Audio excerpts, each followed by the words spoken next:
Alors, il y a beaucoup de gens qui, le soir du 7e jour de Pessah, s'ils ont la mer à côté, vont à la mer.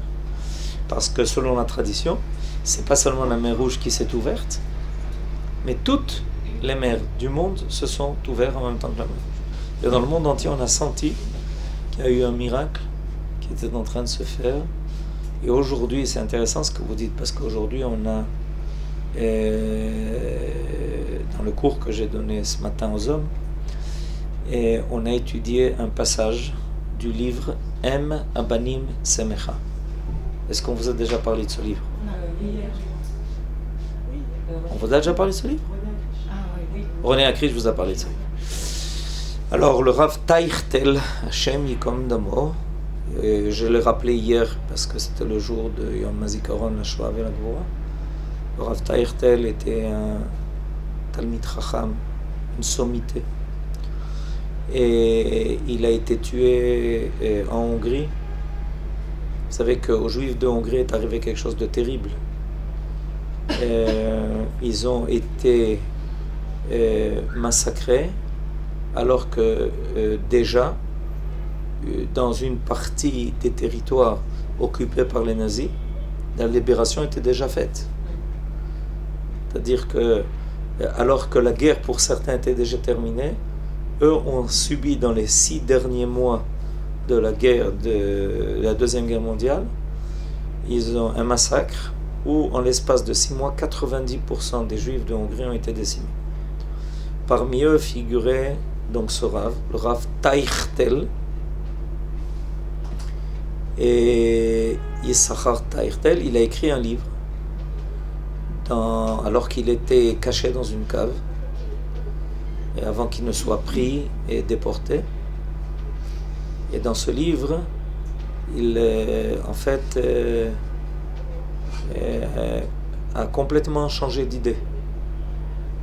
Lui avait grandi dans l'opinion qu'il fallait s'opposer au sionisme. Et à la fin de la guerre, alors qu'il voyait, il a vu tout ce qui s'est passé autour, il a changé complètement d'opinion et il a écrit un livre où il cite tout ce qu'il cite de tête. Il n'avait pas de livre. Et quand on voit ce qu'il cite, on ne comprend pas comme un homme est capable de citer tellement de livres de tête. Et alors, aujourd'hui, on a étudié un passage de son livre, en son honneur. Et dans ce passage, le Rav Teichtel parle du passage de la mer Rouge. Et il dit quelque chose d'extraordinaire. Il dit que, en fait, une véritable foi doit obligatoirement se traduire par des actes. Foi sans acte n'est pas foi. Et si quelqu'un a une véritable foi, ça élève en lui, ça éveille en lui, ça élève et ça éveille en lui sa volonté. Sa volonté le conduira à des actes. Quand les enfants d'Israël sont sortis d'Égypte, ils avaient la foi. Mais leur foi n'avait pas encore été mise à l'épreuve. Puisque Dieu avait accompagné la sortie d'Égypte de miracles. Nous, on était des spectateurs. Pendant les 10 plaies, on était spectateurs. On n'était pas acteurs. Et la sortie d'Égypte n'était pas terminée. La véritable. Parce que la foi devait se traduire par une épreuve de foi. Et le passage de la mer Rouge a été la mise à l'épreuve de la foi des enfants d'Israël. Et c'est seulement quand ils ont été prêts à se mettre en danger pour passer la mer Rouge que les enfants d'Israël ont prouvé leur foi et que là, la sortie d'Égypte s'est conclue.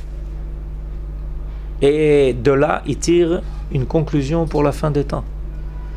Ne dites pas que vous croyez au Mashiach si vous ne faites rien dans des actes qui prouvent votre foi.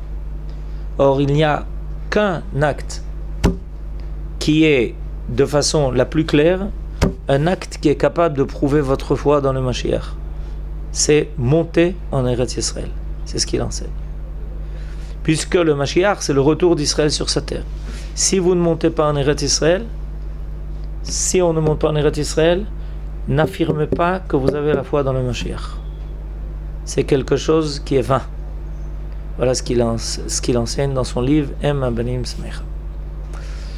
Et un passage extraordinaire et très saisissant où il apprend donc de ce qui s'est passé à la sortie d'Égypte pour la fin des temps.